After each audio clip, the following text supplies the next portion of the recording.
మిత్రులారా మనం చూస్తున్నాం గత 6 రోజుల నుంచి బండి సంజయ్ కుమారుని యొక్క భాగోతం, బండి సంజయ్ యొక్క క్రూరత్వం ఎలా మెయింటైన్ చేస్తున్నాడు, ఎలా పోలీస్ వ్యవస్థను మిస్యూజ్ చేస్తున్నాడు, ఎలా పొలిటీషియన్ని కూడా తన గ్రిప్‌లో పెట్టుకుంటున్నాడు. ఇంకా ముందుకెళ్ళి చెప్పాలంటే జడ్జిలను కూడా మ్యానిపులేట్ చేసి మేనేజ్ చేసేటువంటి ప్రయత్నంలో కొనసాగుతున్నట్టుగా వార్తలు మనం చూస్తున్నాం. ఈ తరుణంలో మా Warangal west MLA, the best MLA Shri Nayani Rajender Reddy గారు బండి సంజయ్ కుమారుని పట్ల కొన్ని విషయాలు మాట్లాడారు. ఎవరైనా సరే ఒక్కసారి 2 సార్లు చూస్తారండి. జై శ్రీరామ్ అనగానే అన్ని కొట్టుకుపోవాలి, పాపాలన్నీ కొట్టుకుపోవాలన్నట్టుగా మాట్లాడేటువంటి వీళ్ళపై అసలు నాయని రాజేందర్ రెడ్డి గారు అలా మాట్లాడితే నేనే ఆశ్చర్యపోయాను. ఎందుకంటే తన పనేదో తను చేసుకుంటూ వెళ్ళిపోతారు. ఎప్పుడు ప్రజలకు ఎలా దగ్గర కావాలి, ప్రజలతో ఎలా మమేకమై ఉండాలి, ప్రజల సమస్యలేంటి, వీటి గురించే తన యొక్క ఆలోచనలు ఉంటాయి. ఎందుకంటే తను దగ్గరగా చూసిన వ్యక్తుల్లో నేను ఒకడిని. చాలా సన్నిహితంగా తనతో నేను మెదిలవాన్ని. ఆయన ఎమ్మెల్యే కాకముందు కూడా మా వరంగల్కి ప్రెసిడెంట్గా ఉన్నప్పుడు, కాంగ్రెస్ పార్టీ నుంచి ప్రెసిడెంట్గా ఉన్నప్పటి నుంచి కూడా తన చాలా సన్నిహితంగా ఉన్న వ్యక్తిని నేను. తన యొక్క వ్యక్తిత్వం ఏంటి, తన స్వభావం ఏంటి నాకు తెలుసు బాగా. ఆయన కూడా ఈ రోజు వచ్చేసి ఇరిటేషన్. ఎందుకంటే జై శ్రీరామ్ అని చెప్పేసి ఆ తప్పు చేయడం, జై శ్రీరామ్ వచ్చేసి ఈ తప్పు చేయడం, ఇలాంటి పనులు చేసేందుకు ఇలాంటి ఒక పని చేసే వ్యక్తులు కూడా వీళ్ళపై కౌంటర్ ఇచ్చేసేటువంటి ఒక దుస్థితికి సమాజం వెళ్తుంది. సో ఆయన ఏమన్నారో తన వీడియోను ప్లే చేసుకుంటూ విందాం.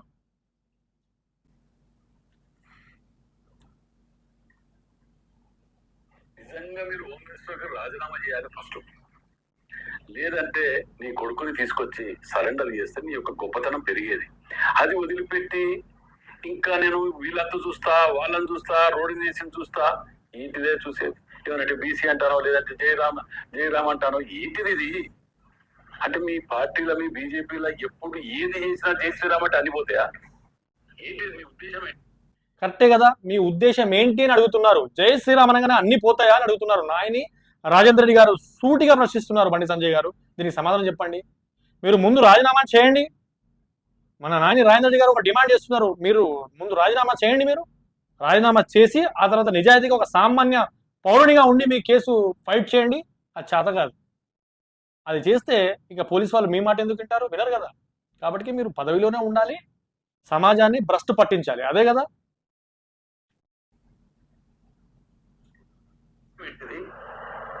అలవాటు చూపిరా మీ ప్రభుత్వం, మీ బీజేపీలో కానీ ఎప్పుడు కానీ ఎవరు ఏం చేసేది ఉండదు, దిగేది ఉండదు. ఊరుకుంటూ కూర్చుంటారు ఇట్లా. ఇది నా మీ సిద్ధాంతం. ఇప్పుడు దీని గురించి చేసేదానికి ఏమైనా సంబంధం ఉన్నదా? ఈ యొక్క పంచాయత్ గురు బీసీకి ఏమైనా సంబంధం ఉన్నదా? ఆవేశంగా గంట తరబడి చేసుకుంటే సమస్య పరిష్కారం అవుతుందా? ఈ చేతుల్లో నీ కొడుకు తీసుకొని సరైన ఇవ్వచ్చు కదా. ఎందుకు చేయలేదు? ఇక్కడ కాంగ్రెస్ ప్రభుత్వాన్ని బదనం చేయకపోతే ఏంటిది ఇది? ఈయన ఎవరు? నాయని రాజేంద్ర రెడ్డి గారు కాంగ్రెస్ ఎమ్మెల్యే కాదా? ఆయన ఎందుకు వచ్చి మాట్లాడుతున్నాడు? అంటే మీరు కాంగ్రెస్ ప్రభుత్వం ఉన్నప్పటికీ ఈ పోలీసులకు కూడా అంతు చిక్కకుండా నువ్వు సెంట్రల్ నుంచి మేనేజ్ చేసుకుంటూ ఇదంతా ఒక తతంగా నడుపుతున్నావు బండి సంజయ్. ఏ విధంగానైతే కేజ్రీవాల్ కూడా సిట్టింగ్ సీఎం కూడా తను కూడా ఏ పని చేయకుండా, తను ఎటు కదలకుండా, తను అసలు సీఎంగానే నామకారిక సీఎంగానే ఉన్నట్టుగా ఉంచి మిగతాదంతా పోలీస్ కానీ, వ్యవస్థ కానీ మొత్తం మీ కంట్రోల్లోకి తీసుకున్నట్టు ఈ తెలంగాణలో కూడా మీ కంట్రోల్లోకి తీసుకోబోతున్నారా?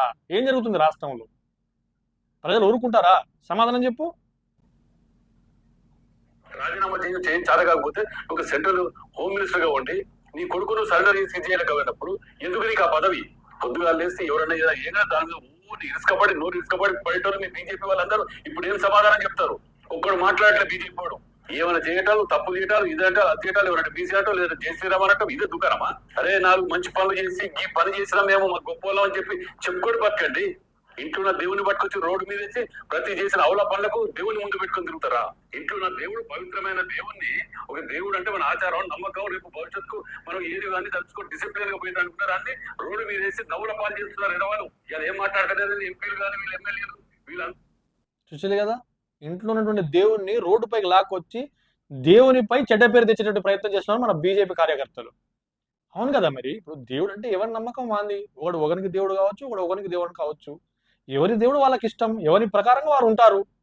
అంతేగాని మాట్లాడితే మీరే దేశభక్తుల్లాగా, మాట్లాడితే మీరే దైవభక్తుల్లాగా, ఇక ఏ పార్టీలో ఉన్నా కూడా వాడు, ఇప్పుడు ఒక హిందువే వేరే పార్టీలో ఉంటాడు కానీ వాడు దేశభక్తుడు దైవభక్తుడు కాదు.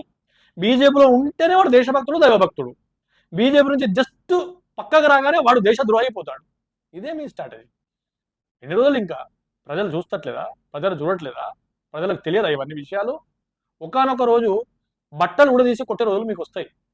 ఎందుకంటే ఇవన్నీ చిల్లర పనులు చేసుకుంటా దేవుని పేరు అడ్డం పెట్టుకొని ఏంది సమస్య?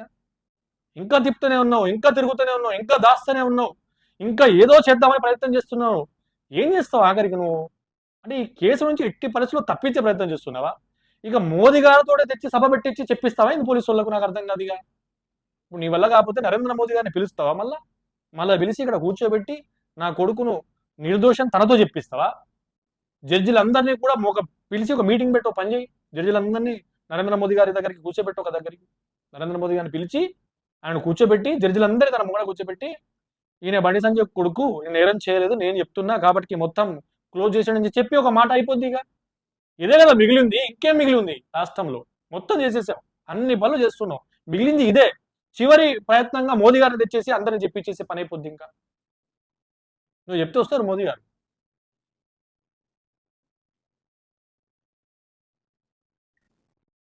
ఎవరు బీజేపీ ఒక్కరు మాట్లాడుతున్నారు, దీనికి మాట్లాడట్లే. నీకు సంబంధం లేదంటారు, పార్టీకి సంబంధం లేదు. మన సెంటర్ చేయించాడు, మన మంత్రి రాజీనామా చేయించాడు. మేము ఇది అభివృద్ధిలో ఈ పాత్ర మాది, మేము ఇవి చేసినాం. రాష్ట్రం నుంచి 3 జిల్లా దాకా నాగార్జున సాగర్ కట్టాం, శ్రీశైలం కట్టినాం, ఇక్కడికి వస్తే వరంగల్కి వస్తే మీకు ఇవి కట్టినాం, మీకు గవి కట్టినాం చెప్పుకోవడానికి ఉన్నాయి. అవి చెప్పుకొని ఓటు అడగండి. చేసే లఫుడ్ లంగా పనులని పేరు చెప్పుకొని దేవుడి పేరు చెప్పుకుంటున్నారు. మిమ్మల్ని నమ్మే రోజులు పోయినాయి. మీ పద్ధతులు మార్చుకోండి. నోరు నెత్తిన పెట్టుకుని జీడిపి ఇంత ఘోరంగా పడిపోతుంది. 4% మొన్ననే పడిపోయింది. ఒకవైపు దేశం వెనక్కి వెళ్ళిపోతుంది, డాలర్ రేటు పెరిగిపోతుంది, బంగారం కొనొద్దంటావు, నువ్వు పెట్రోల్ కార్లు వాడొద్దంటావు, డీజిల్ కార్లు వాడొద్దంటావు, ఎలక్ట్రిక్ కార్లు వాడమంటావు. ఎలక్ట్రిక్ కార్లు వాడమని ఎందుకు చెప్తున్నావు? మళ్ళీ అంబానీ అదాని యొక్క వాళ్ళు కంపెనీలు పెట్టిల్లా, వాళ్ళ కార్లు వాడితే వాళ్ళు డెవలప్ అవుతారా? ఏంది అసలు? బంగారం కొనొద్దా? అరే ఎవడైనా సరే ఒక దేశాన్ని అభివృద్ధి తీసుకెళ్ళి మీరు బంగారం కొనండి, మీరు హాయిగా జీవించండి, నేను ఉన్నాను, మీకు ఏదంటే నేను చేయడానికి ఉన్నాను, మన దేశాన్ని డెవలప్ చేస్తాను, ఫలా పనులు చేద్దాము, ఇట్లా చేద్దాము, మీరు బంగారం కొనండి, పిల్లల్లో బంగారం వేసుకోండి, మీరు ఫంక్షన్లు చేసుకోండి, మీరు అలా ఉండండి, ఇలా ఉండండి, దేశ ప్రజలకు నచ్చ చెప్పేది పోయి ఉల్టా నువ్వు బంగారం కొనకు, నువ్వు ఆ కారు నడపకు, నువ్వు ఈ కారు నడపకు. ఏంది రెస్ట్రిక్షన్స్? అంటే అభివృద్ధి చేసేటటువంటి వ్యక్తి ఎవరైతే ప్రజలు ఉన్నారో ప్రజలకు అనుగుణంగా ప్రజలకు కావాల్సింది చేరవేయాలా, లేకపోతే నీకు కావాల్సింది ప్రజల మీద రుద్దాలా? నాకు అర్థం కాలేదు. ఇంతవరకు ఏ ప్రైమ్ మినిస్టర్ కూడా ఒక దేశంలో నువ్వు అది కొనకు ఇది కొన చెప్పిన మోడు లేడు, ఒక నరేంద్ర మోదీ తప్ప. తెలుసా? బంగారం కొనొద్దని దానికి నువ్వెవరైనా నాకు అర్థం కాదు. మేము ప్రైమ్ మినిస్టర్ని చేసుకున్నది మేము బంగారం కొనకుండా ఆగడానిక? పెళ్లిళ్ళ పెట్టాలకు బంగారం పెట్టొద్దా? వాళ్ళ బిడ్డలకు, వాళ్ళ మనవరాళ్లకు ఏదైతే పెళ్లిళ్ళు జరుగుతాయో ఆ పెళ్లిలో బంగారం పెట్టొద్దా? ఏంటి హిందూ సాంప్రదాయం కాదా బంగారం పెట్టడం? బంగారం పెడితేనే పెళ్లిలో ఒక పద్ధతి, అది ఒక సాంప్రదాయం. పట్టు వస్త్రాలు పెట్టడము, బంగారం పెట్టడము, పుస్తల తాడు కూడా బంగారంతో. ఇప్పుడు పుస్తల తాడు కట్టొద్దా ఇది హిందువులు? ఆ ముస్లిం లెక్క మన ఏమంటారు దాని పేరు, నల్ల పూసల చడ కట్టి మరి అందరికి ముస్లింలు అట్లనే కట్టుకుంటారు. ఆ నల్ల పూసల ఏదైతే ఉంటుందో అది కట్టి, ఇక బంగారం వద్దన్నావు కదా. బంగారం వద్దంటే మరి పుస్తల తాడుగా కట్టొద్దు. ఇక మరి పెళ్లిళ్ళలో అయ్యగారులో చెప్పు, అందరికి ఒక స్టేట్మెంట్ ఇవ్వు. ఏమని అంటే బంగారం కొనొద్దన్నాడు నరేంద్ర మోదీ కనుక మీరు పుస్తల తాడు కట్టొద్దు, ఆ ముస్లిం లెక్క నల్ల పుస్తల తాడు వేసుకోండి అని చెప్పు. బండి సంజయ్ నువ్వు అందరికి చెప్పి ఇదే విషయం. సిగ్గుందా ఏమన్నా? ఏం మాట్లాడుతున్నారు, ఏం చేస్తున్నారు? దేశం ఎడిపోతుంది, రాష్ట్రం ఎడిపోతుంది అని నరేంద్ర మోదీ వచ్చిన కాంచి ఒకే సమస్య. 2014 నుంచి సమస్య. నీట్ పేపర్ 4 సార్లు రీక్ అవుతుంది, ఇజ్జత్ పోతుంది, లక్షలాది మంది పిల్లల భవిష్యత్తుతో ఆడుకుంటారు. వాడు అంత కష్టపడి సంవత్సరం అంతా లాంగ్ టర్మ్లు తీసుకుని, షార్ట్ టర్మ్లు తీసుకుని, ఇంత చదివి ఇంత చేసి వాళ్ళు ఎగ్జామ్ రాస్తే పేపర్ లీక్ అయిందని నువ్వు ఎగ్జామ్ క్యాన్సిల్ చేసినావు. ఏదైతే అది ఉన్నదో క్యాన్సిల్ చేయించినావు, ఇప్పుడు మళ్ళా రీ ఎగ్జామ్ పెడుతున్నావు. ఏంది ఇది? 4 సార్లు పేపర్ లీక్ అవుతుంది. చాత గాని అసమర్థత ప్రభుత్వం ఏదైనా ఉందంటే అది బీజేపీ ప్రభుత్వం. కాంగ్రెస్ ప్రభుత్వంలో పేపర్ లీక్ అయిందా? నీట్ పేపర్ అప్పుడు ఎంసెట్ ఉండే, ఎంసెట్ లీక్ అయిందా? కాలే కదా. మరి నీట్ పేపర్ ఎందుకు లీక్ అవుతుంది ఇట్లా? ఒకసారి, 2 సార్లు, 3 సార్లు, 4 సార్లు లీక్ అవుతుంది పేపర్. అంటే ఏం చేస్తుంది గవర్నమెంట్? అక్కడ కాశ్మీర్లోనేమో ఉగ్రవాదులు డైరెక్ట్ గా టూరిజం ప్లేసెస్కి వచ్చేస్తారా? కట్టడం ఎందుకు లేదు? అసలు వ్యవస్థ ఏం పనిచేస్తుంది? మళ్ళా దీనికి తోడుగా మంచి మంచి సినిమాలు తెప్పించుకుంటూ, ముస్లింలను బ్లేమ్ చేసుకుంటూ, మా బీజేపీ గవర్నమెంట్ మంచిది, మా నరేంద్ర మోదీ గారు మంచోళ్ళు, గొప్పోళ్ళు అని చెప్పేదానికి సినిమాలు తెప్పించి జనాల బ్రెయిన్ వాష్ చేస్తున్నాయి. ఎన్ని రోజులు చేస్తావు బ్రెయిన్ వాష్? ఇప్పుడు వచ్చే ఎలక్షన్లో చూసుకుందాం ఎవరు ఏంటో అన్నది నెక్స్ట్ ఎలక్షన్లో తెలుస్తుంది. మాట్లాడకపోతే ఇదొకటి అవుతుందేమో అనుకుంటారు. ఇదొకటి ఏది కాదు, మీరు ఏం చెయ్యరు. ఎంతసేపు పొద్దుగా లేస్తే రాముడు చెప్ప రాముడు ఎవరు మేము అందరం భక్తులేమయ్యా, మా లేడమే పూజ కూడా మీరన్నా బయటకు వెళ్తారో లేదో మేము వెళ్తాం. మీకు ఇంకొకటి సూటిగా అడుగుతాను ఇలా బీజేపీ వాళ్ళని. మోదీ అంటారు, జై శ్రీరామ్ అన్నారు కదా, చాలా సంతోషం, ఓకే. కానీ మీరు తెలంగాణలో ఒక దేవస్థానానికి సెంట్రల్ గవర్నమెంట్ కి తెచ్చిన పైసా ఏదైనా ఉంటే చెప్పండి. మేము చెప్పండి, మీరు సెంట్రల్ గవర్నమెంట్ నుంచి తెలంగాణలో ఏదైనా ఒక దేవస్థానానికి ఫండ్ తెచ్చిందా? కిషన్ రెడ్డి గారు సమాధానం చెప్పండి, బండి సంజయ్ గారు సమాధానం చెప్పండి. ఎవరైతే పొద్దుగాలైతే జై శ్రీరామన్ రోడ్ల మీదకి వచ్చి ముస్లింలు హిందువులు అని చెప్పేసి అయితే గొడవలు పెడుతున్నారో సమాధానం చెప్పండి. అంత ప్రేమ, అంత దేవుని పట్ల భక్తి ఉంటే సెంట్రల్ గవర్నమెంట్ నుంచి మీరు ఇప్పటి వరకు తెలంగాణ రాష్ట్రంలో టెంపుల్కు ఏదైనా ఒక టెంపుల్కు ఫండ్ తెచ్చిల్లా? మళ్ళా పైనుంచి ఏం మాట్లాడతారు? ప్రజలు గమనిస్తున్నారు. ఈ నాయని రాజేంద్ర రెడ్డి గారు అడిగినటువంటి ప్రశ్నకు సమాధానం చెప్పండి మీరు ముందు. బీజేపీ వాళ్ళకి చెప్తున్నా, ఈ పద్ధతి మార్చుకోండి. 4 అభివృద్ధి పనులు చేసి దేవుని పేరు చెప్పండి, సంతోషిస్తాం. బరాబర్ ఫుడ్ పనులు చేసి 4 బద్మాష్ పనులు చేసి 4 బద్మాషాలు మాట్లాడుకుంటూ ఏమనంటే దేవుని పేరు చెప్పుకొని బతకాలని ఆలోచన చేయకండి. దేవుడు అంటే గౌరవం, మర్యాద, దానికి ఒక పద్ధతి ఉంటది. ఏం తీసులేదు, ఏం లేదు. పొద్దుగా లేచి ఇదోడు బతకడానికి, సింపతి పొందడానికి, ప్రజలని అటెన్షన్ డైవర్ట్ చేయడానికి కాంగ్రెస్ వాళ్ళు ఈ అభివృద్ధి పనులు చేసుకుంటూ పోతాను. మేము తట్టుకోలేకపోతాను. ఈ సెంటిమెంట్ ప్రజలు ఏ విధంగా చేయాలి అన్నట్టు ఇది ఒక చులకనమైనటువంటి అల్కటి సెంటిమెంట్ ని యూజ్ చేసుకోవటం. ఇప్పుడు వీళ్ళు ఇదో దుకాణం పెట్టుకుంటారు. కానీ మీ తిరిగి బద్మాష్ పాలన చేసుకొని దేవుని ఉపయోగించుకోలేము. బండి సంజయ్ గారు, వారి కుమారుడు బండి భగీరథ్, వారు చేసిన పనిని నిజంగా మీరు హోమ్ మినిస్టర్ గారు రాజీనామా చేయాలి ఫస్ట్. లేదంటే నీ కొడుకుని తీసుకొచ్చి,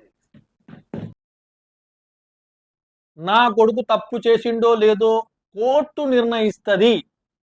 మీరు ఎవరైతే సోషల్ మీడియాలో తప్పు చేశారని మాట్లాడుతున్నారో వాళ్లకు నేను చెంపపెట్టులాగా నా కొడుకును పోలీసులకు అప్పగిస్తున్నాను. జడ్జి నిర్ణయిస్తారు నా కొడుకు తప్పు చేశాడా లేదా అన్నది. కాబట్టి నేను ఒక హోంశాఖ సహాయ మంత్రిగా ఉన్నప్పటికీ నేను నా కొడుకు తప్పు చేశాడన్న అభియోగాన్ని నేను నమ్మట్లేదు. కానీ చట్టాన్ని గౌరవిస్తూ నా కొడుకు నేను సరెండర్ చేస్తున్నాను. సరెండర్ చేస్తే నీ యొక్క వాల్యూ ఎంత పెరుగుద్ది, నీ గౌరవం ఎంత హుందాగా ఉంటుంది. ఇప్పుడు నీ కొడుకు పారిపోతే నువ్వు దొంగ, నీ కొడుకు దొంగ అనేటువంటి స్థితికి తెచ్చుకున్న విషయాన్ని అవసరమా? ఇది ఒక కార్పొరేటర్ స్థాయి నుంచి నువ్వు సెంట్రల్ హోంశాఖ సహాయ మంత్రిగా ఎదిగినటువంటి వ్యక్తివి. ఈ చిన్న లాజిక్ ఎందుకు మిస్ అవుతాను? కొడుకు మీద అంత ప్రేమ ఎందుకు నీకు? దేశం మీద, ధర్మం మీద ప్రేమ అన్నావు కదా, కొడుకు మీద ప్రేమ ఉండాలి, తప్పులేదు. కానీ నీ కొడుకు దొంగ అని చెప్పేసి నువ్వు డిక్లేర్ అయిపోయినావా? 80% 20 సంవత్సరాలు శిక్ష పడతానా, ఏదో ఉరి శిక్ష పడతాను కన్ఫర్మ్ అయినావా? ఎందుకు ఇలా చేస్తున్నావు అంటే నీకు తెలుసు, నీ అంతరాత్మకు తెలుసు నా కొడుకు ఎలాంటోడు, ఏం చేశాడు, ఎంత తాగుతాడు, ఎంత డ్రగ్స్ తీసుకుంటాడు, ఎలాంటి చిల్లర వ్యవహారాలు చేస్తాడు, ఎంత అమ్మాయిలతో తిరుగుతాడు అన్న విషయాన్ని మొత్తం తెలుసుకొని నీకు సంపూర్ణ జ్ఞానం ఉంది కాబట్టి ఎస్కేప్ చేయించావా? ఇదేనా మేము అనుకోవాలి? కనుక బండి సంజయ్ గారు ఏం చేసినా కూడా మీ కొడుకు రక్షించబడతాడు అనుకోవడం అనేది భ్రమ మాత్రమే. ఇంకా 4 రోజుల తర్వాత వీళ్ళే అరిసి ఊరుకుంటారు అనుకుంటున్నాను. లేదు, ఇంకా ఉద్రిక్తత పెరుగుతుంది. తెలంగాణలో ప్రతి మారుమూల ప్రాంతం నుంచి ఒక రివాల్యూషన్ వస్తుంది. ఎందుకంటే ఈనాడు ఒక మినిస్టర్ కొడుకు అలా చేస్తే పట్టించుకోకపోతే పోలీసులు, రేపు సామాన్యుడికి ఒక అవకాశం దొరుకుతుంది. ఒక సామాన్యుడు కూడా మైనర్ బాలికలపై అత్యాచారాలు చేయడానికి లైన్లో కడతారు. ఎందుకంటే చట్టంపై భయం ఉంది, పోక్స్కో చట్టంపై భయం ఉంది. ఆ భయం వల్ల, పోలీసుల భయం వల్ల ఆగుతున్నారు. ఎవరికైతే కోరికలు ఉంటాయో, ఎవరికైతే చెడు బుద్ధి ఉంటుందో ఈ భయం వలన ఆపుతుంది. కానీ ఇప్పుడు నువ్వు చేసిన పనికి నీ భగీరథ కనుక పోలీసులకు చిక్కకుండా ఎస్కేప్ అయిపోతే మాత్రం ఈ భయం అనేటువంటి గోడ, అడ్డుగోడ కట్టలు తెంచుకుంటే ఇంకా మన తెలంగాణలో అనేక మైనర్ బాలికలపై అత్యాచారాలు జరుగుతాయి. సో ఇది జరగకుండా ఉండాలంటే తక్షణమే పోలీస్ వ్యవస్థ చాలా ఫాస్ట్గా పనిచేసి పట్టుకొని పోలీసులకు జైల్లో వేయాలని చెప్పేసి నేను డిమాండ్ చేస్తున్నా. మళ్ళీ మరొక వీడియోలో కలుద్దాం. అంతవరకు జై హింద్.